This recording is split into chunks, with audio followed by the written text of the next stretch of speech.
Okay. Um. No, I'm not wearing a shirt. There's a reason for that. I'm gonna explain. In 2002, I had my ankle surgery, and I'm in my cast, and my mom's looking at a magazine about skin cancer and moles and other shit, and I'm not wearing a shirt for a reason.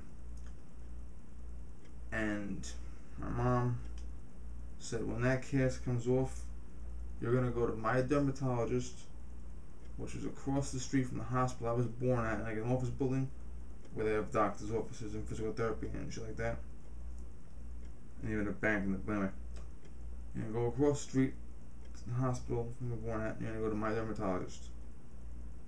You're gonna get moles checked. He was an older gentleman who had been in the practice for about 40 years at the time, and he was on. There's two lobbies. The building is built on a hill. There's lobby one. There's lobby, like sub lobby.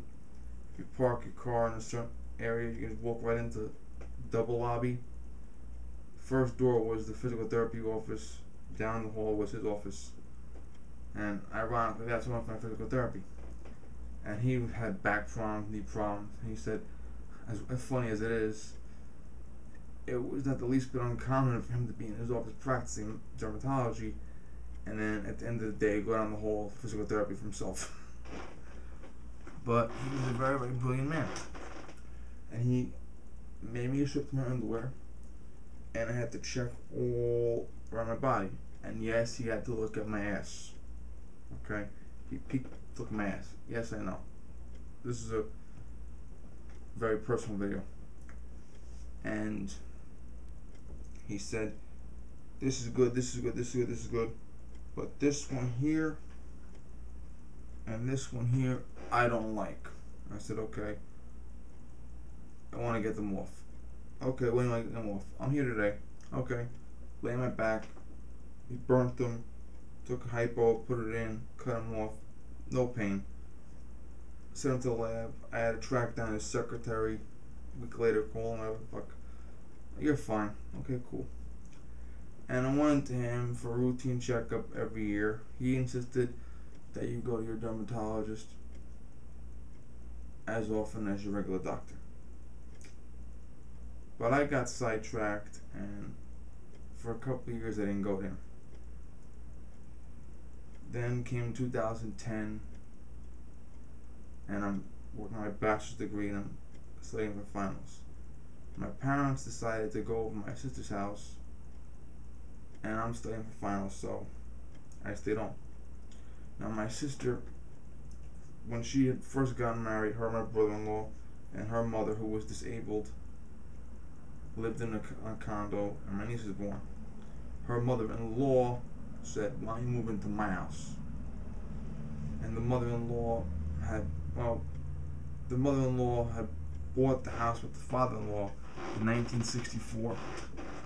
Her husband died several years later when my brother-in-law and his fraternal twin were 11, dead of cancer, and she got the house. And what they did was they built an addition onto the house, over the garage, on the second floor, very nicely attached. You would never know it wasn't original.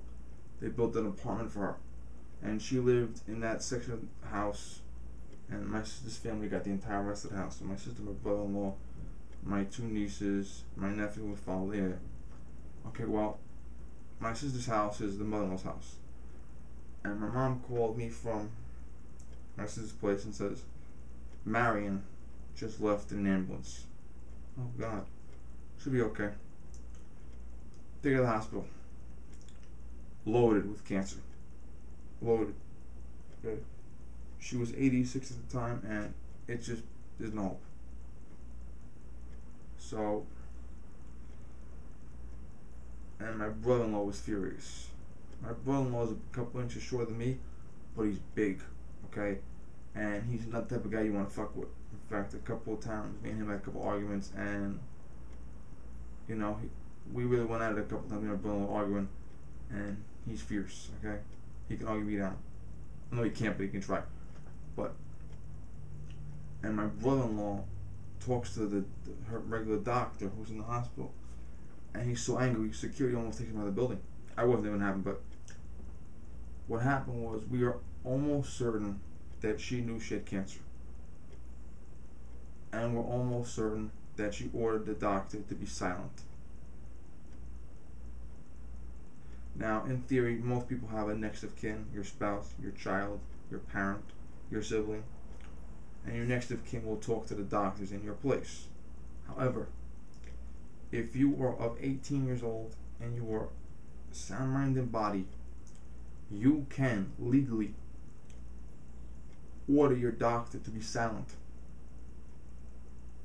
And that means your wife, your spouse, whoever your next of kin is, can call the doctor and say, how are you doing?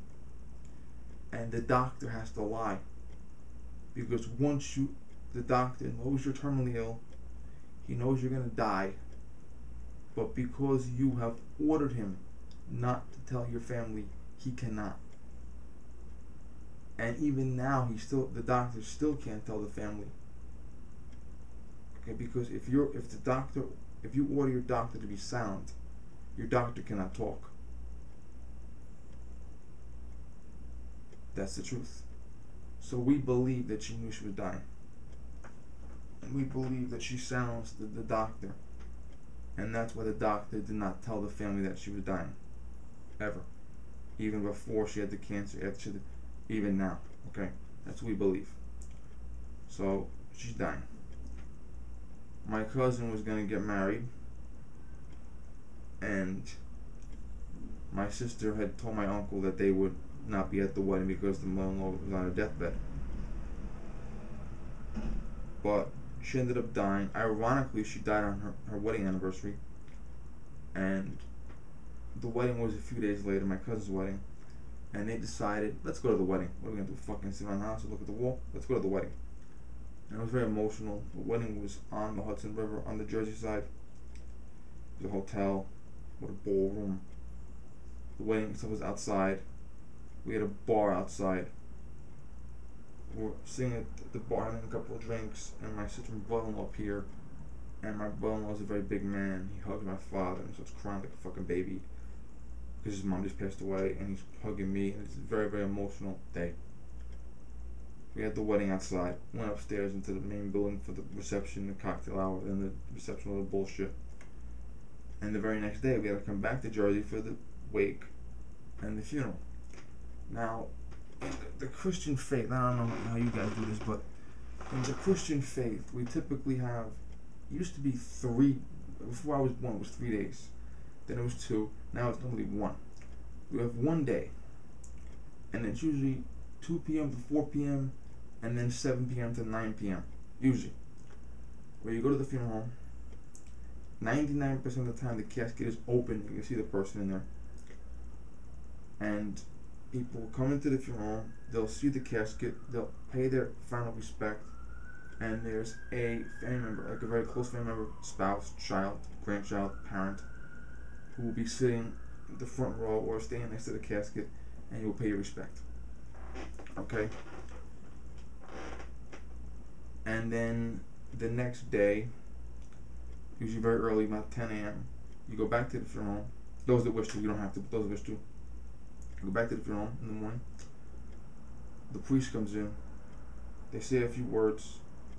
The priest says, say your last goodbyes, go out to your car, start your engine, get in line. And they put the casket into the hearse, drive the hearse to the church, and I imagine the Jews do the same with synagogue. And in church we pray that the person goes to heaven. Then you go to the cemetery, you put the casket over the grave. The priest says a few more words, and the funeral director then says the family is inviting all of you back to either a restaurant or someone's house for a lunch, and all of you are welcome. It's very insulting if a person appears at the cemetery and you don't invite them back to the house or the restaurant, whatever the fuck it is. And when you go away, then the engineers come and they lower the body. They don't do that in front of the family anymore. Decades ago, they buried the body in front of the family, and a lot of the family members got crazy and did the fucking grave. Now, so the wedding one day, wake one day, burial the next day. Now, during the burial in the morning, my brother-in-law's fraternal twin brother showed up with a band-aid on his head. He had had a lesion that was pre-cancer on his head. And from the lobby of the funeral home, I called the dermatologist and I said, put me in. I hadn't been there in maybe 3 years. I said, I'm coming back. And since 2010, I have not missed my appointment. Okay, no excuse. So, every single year, I made the appointment. In fact, in 2013, I was talking to him. I said, I was supposed to have lunch with my favorite gymnast, but it was canceled. Who, Miller? No, Mochiano. And there was a big thing about Miller who had cancer, my twin. But we didn't talk about the cancer. But every year from 2010 up, I went to see him. And it was all clean, you're good, you're good, you're good. 2015, he retired. He was 80, he had practiced 50 years, his back was going out, his knees were going out, so he had to retire. He retired. He sold the practice to another doctor. I went to see that doctor who took over his office in 2015. No, 2016. 2015 he retired. 2016 new doctor. The new doctor's looking at my chart and said, hey, I'm moderate risk here. I said, what?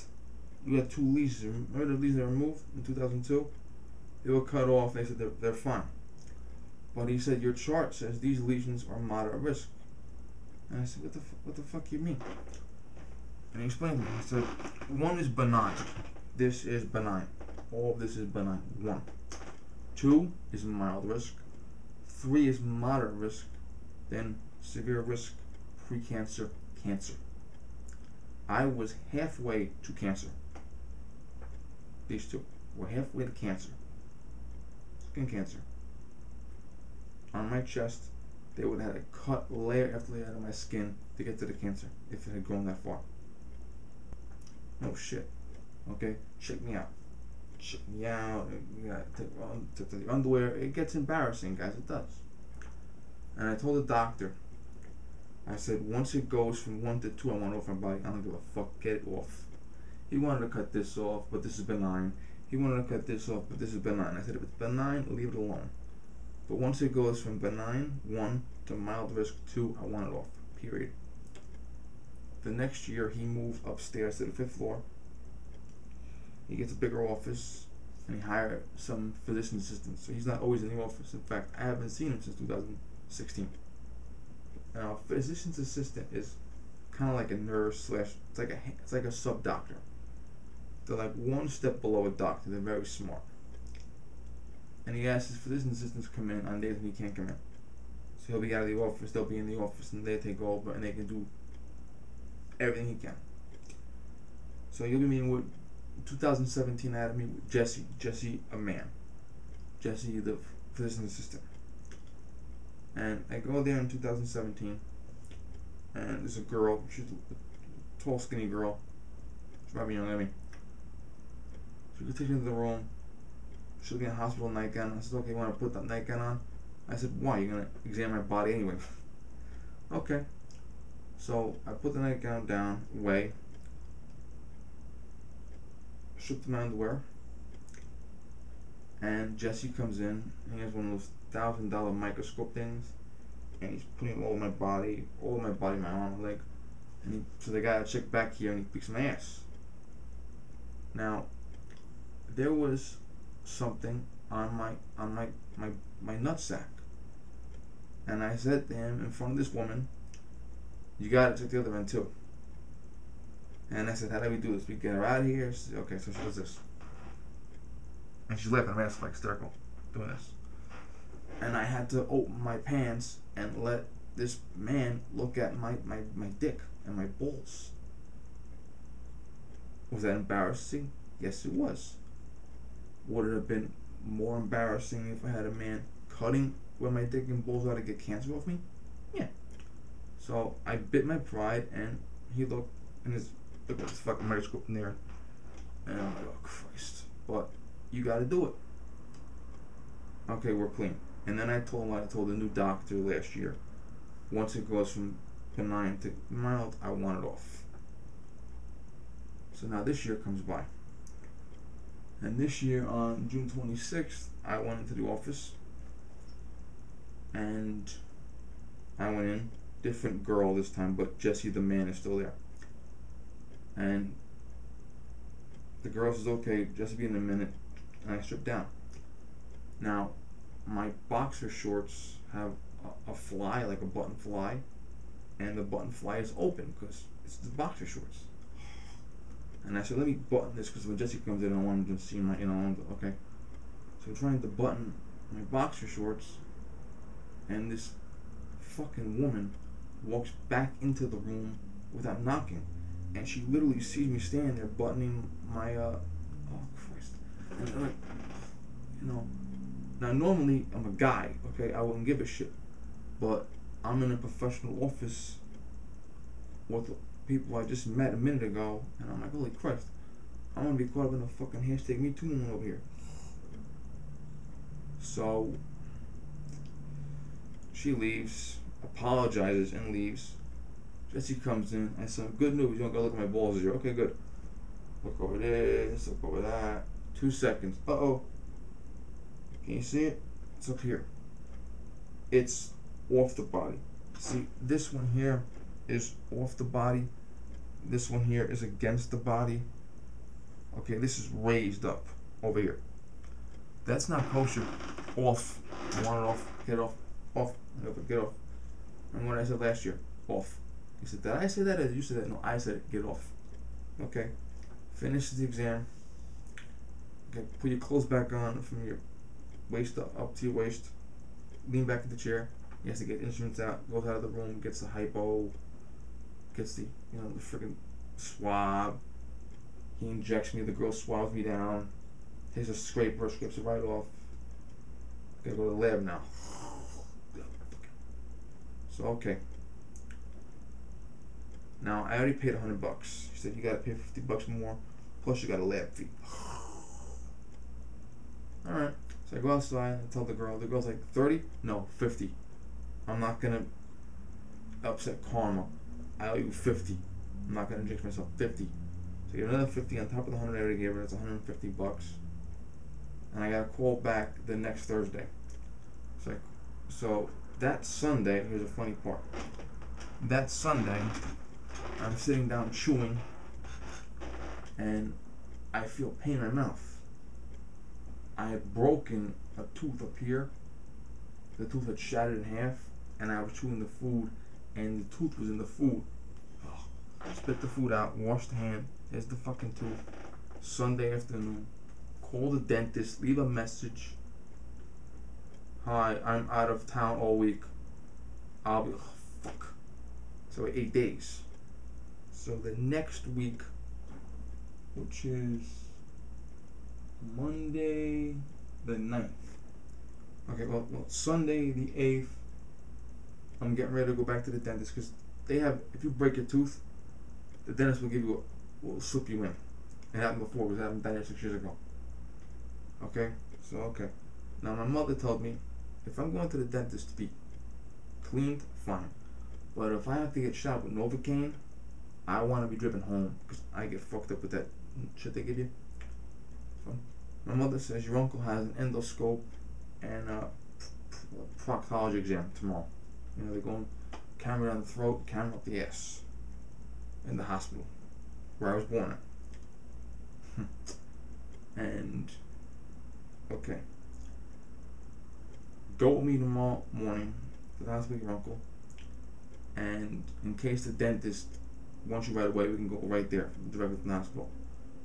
So I called from the car, she's driving, and I said, Doc, I'm calling on my cell phone, and the girl calls me, the secretary called me, 1:15, fine.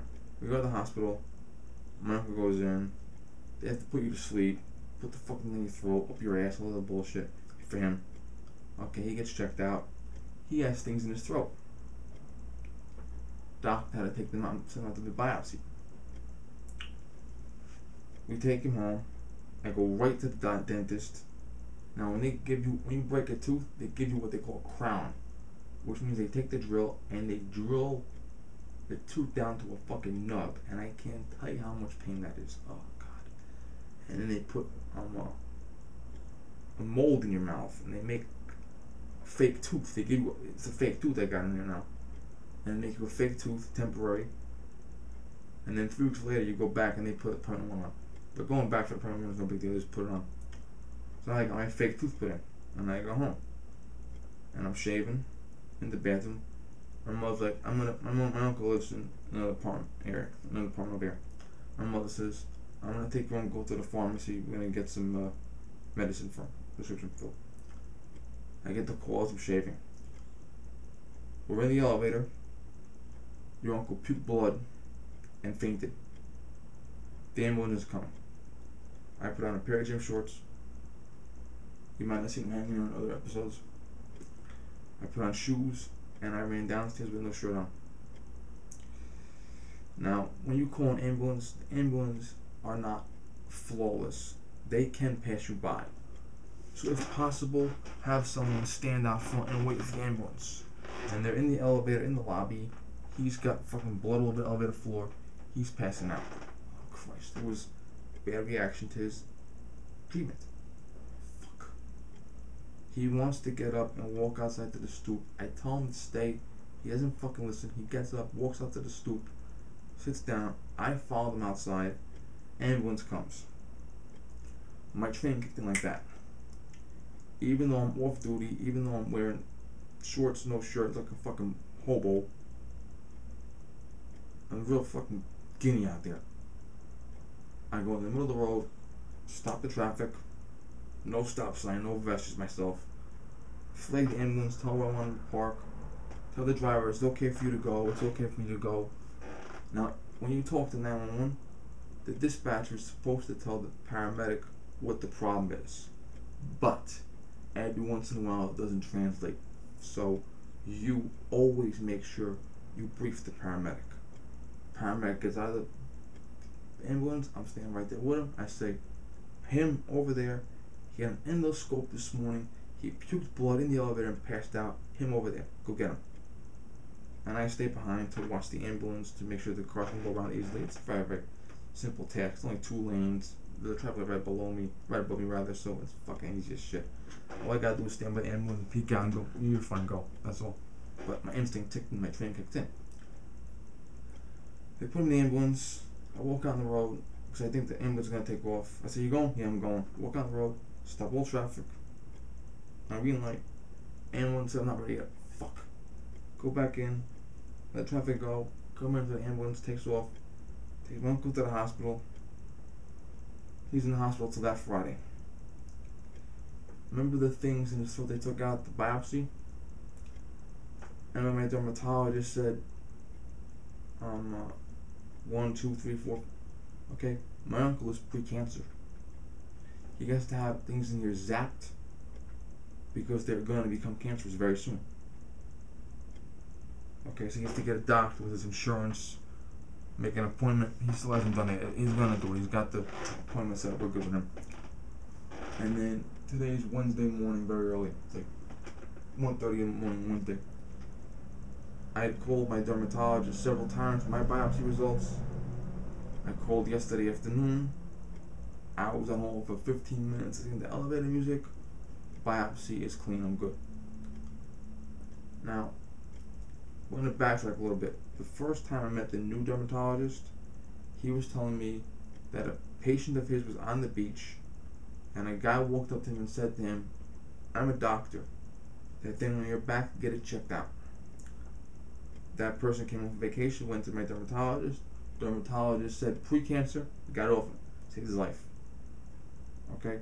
So, and I was, past couple weeks, I've been talking to my celebrity friends online. And I've been telling all my celebrity friends, what's with that mole? What's with that mole? You got moles all over your fucking body. Get them checked out. And I'm very mean about it too. Okay? My dentist. Okay? When I go to my dentist, he feels my throat, my mouth, because he checks for throat tumors. And without asking too much information, I said, have you found throat tumors? Yes, I have. And you're like, a dentist? A dentist is a guy that makes a lot of money to fuck with your teeth. He makes sure your smile is straight, but he's not going to save your life, is he? Yes, he can. Yes, he is. Because if your dentist spots throat cancer, he knows to send you to the specialist to save your life. This thing here, this one, if that was below my elbow, it already would have killed me. Because if this was below my elbow, the sun would have hit it, it would have become cancerous, and I would already be dead. But because it's above my elbow, I'm fine. However, when I go out to the beach or to the pool, I have to put a Band-Aid on it. It's very, very dark. It's darker than my entire rest of my arm. When the physician's assistant, Jesse, was cutting this thing off last week, we were talking about Shannon Miller, my twin. My twin had a baseball growing out of her ovary.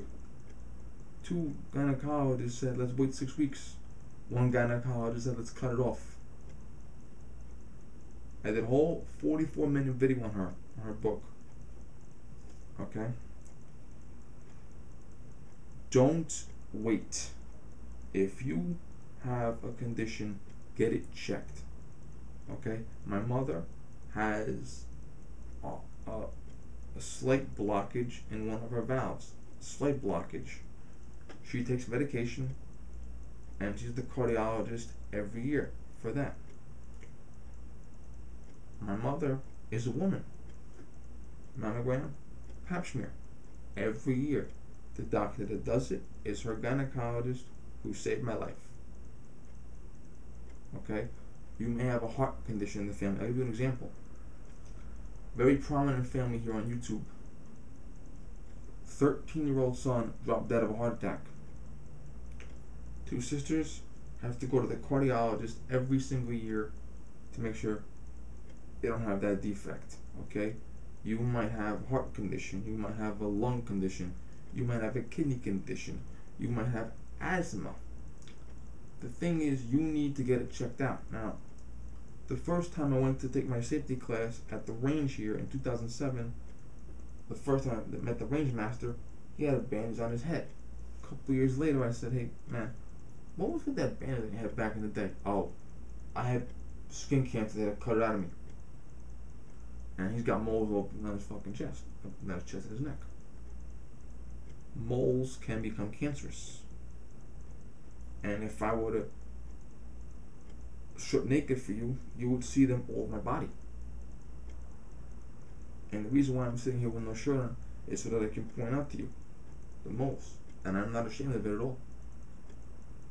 Okay, it may be embarrassing. You're like, wait a minute, I don't want to have someone look at my body, look at my ass, look at my privates, look at my this, look at my that. Well, do you want to get cancer there? Okay? And if you're an underage child, you have a right and should have a parent in the room with you while the doctor is examining your body. But you need to get checked. My uncle smoked for many years and has a condition. It requires him to get the endoscope and the butt thing every fucking couple of years. And now we found out he's 1 step shy of cancer. And now we know to treat him. They go to the doctor, they get a procedure to have the shit zapped out of him, and that's going to be a pain in the ass. Okay, but he has insurance, thank God. And it's better than having the voice box taken out entirely or dying. Okay? And Shannon Miller, her life story, the reason for being is simple. Get checked and get checked often. Okay? Shannon raises money for cancer. Shannon talks to cancer patients. There's pictures of Shannon in the chemotherapy room holding hands with a woman who was going through chemotherapy. Okay, Shannon is 5'1", 110-pound woman who is braver than I'll ever be. Okay, and she should be dead today. But because she went to the doctor, because she took care of her business, and because she went out in front of the doctor that took her condition seriously, she's alive today. Okay? If your doctor finds something on your body, get it off. Now I understand you may have a condition where the doctor says, let me cut your breast off entirely, or let me cut your uterus out entirely, or let me take out both of your ovaries. Okay? That's a very difficult decision for you. But if all it is a mole, get it off. If it's a growth, get it off. If it's a little fucking bump, get it off. Okay? If it doesn't belong on your body, it belongs off. My sister-in-law, I told this before, my sister-in-law had a lump in her throat. Doctor said, let's wait. My brother said, fuck you. He put her in the car, drove her to Sloan Kettering in New York City. They checked it out. They said, we gotta get rid of it. It doesn't belong there. Get it out. They took it out. They dripped iodine into her stomach in case anything went down into her stomach, like cells and shit went into her stomach. And they biopsied it. She had cancer. But because they took it off right away, she survived. Okay? Whether it's cancer, heart condition, kidney condition, liver condition, breathing condition, you must get it taken care of. Period. End of story. Okay? Very important. Okay, I'm sitting here right now and I'm not a fucking supermodel. Look at me, I got fucking moles over me, I got a pot belly, you know, look at me, I'm not a fucking model. Okay, you're not seeing any fucking women drooling right now. But you know what? I feel comfortable in my skin. And I'm sitting here telling you this. And if someone comes to me, Vinny, I have moles and I went and got them checked out, that's good for you. I'm glad. Or if someone told me it could be 10 years from now, watching this video, there could be a guy watching the video 10 years in the future, and he can see this and he can say, oh shit, I better go to the doctor and get checked out. I got moles too. And he may have a pre-cancer condition on his body. Okay? You have one body, my friends. One body, that's it. It's one thing to say I want to diet, I want to lose weight, or I need my teeth cleaned, or I'll postpone this nose job. But as far as cancer, heart, lungs, liver, kidneys, okay, as far as those things are concerned, you need them addressed. And if you have a special problem, get it taken care of now. Because this year, the lab fee, which I paid today, $135. So I had to pay $135 for the lab fee, $50 for the removal, $100 for the body check. That's $150, that's $285. Okay? Big chunk of change. The crown, $1,000. Go week to my doctor, right? Okay? So I had to pay $285. How much would I have paid if I had to miss 6 months of work and go into the hospital and have my skin taken off, layer by layer by layer, to find the cancer? How much would that have paid? Would that have cost? Okay? You never know what your problem is. Just get it taken care of. If a doctor says, I don't like this, get it gone. Okay? Doctors, the physician says to me, this is not kosher, I want it off. Okay, off right now. As he was going to cut it, I said, scale of 1 to 5. 1 is nothing, 5 is cancer, or 6 is cancer. You're at 2, mild risk. Okay. I'd rather take it off as a mild risk now than take it off as pre-cancer next year. Because it doesn't go backwards. If this is mild risk now, it's going to be moderate risk. Then it's going to be severe risk. Then it's going to be pre-cancer. Then it's going to be cancer. It may take 10 years to get to cancer, but it will get to cancer. These on my chest, I was halfway to cancer. and I was looking at getting my skin on my chest cut layer by layer by layer to get the cancer off me, and possibly having skin grafted from my ass to put back on my chest to fill this in. Okay, instead of that, just click, no problem. Okay, it's so much easier to pay this much money now to get this taken off and examined than it is to get it deep and deep and deep and cut and chemo and fucking shocking and medication. Okay, or death. How much is your funeral gonna cost you? What if you got a kid to feed? Okay, Shannon Miller. Her son was a year old. If she sat and waited for 6 weeks, she'd be laying in a box right now. That book would not be on my shelf. On my birthday, I will not have someone to call an old lady. And I tell Shannon Miller, every chance I get, I'm glad I have you in my life. Because I'm glad I have someone to pick on. And I said, there's not a single birthday that goes by where I don't tell her she's an old lady. There's not a single birthday that goes by where I don't thank God she's still alive for me to call her an old lady. Okay? Get yourself checked. Period. Okay, thank you. This video's been long enough, hasn't it?